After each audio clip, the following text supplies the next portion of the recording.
នរទឹមលាដៃញញឹមព្រមរាប់ទទួលម្រាមដៃទាំង10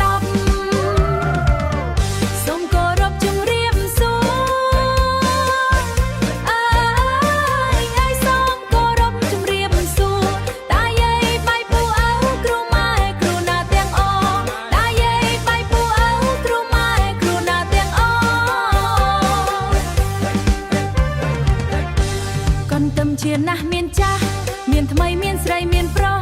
កូនទឹមជាណាស់មានចាស់មានថ្មីមានស្រីមានប្រុសដោយថ្មីដំណាំដាំដុះ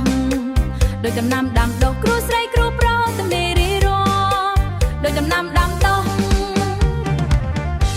គ្រូស្រីគ្រូអើ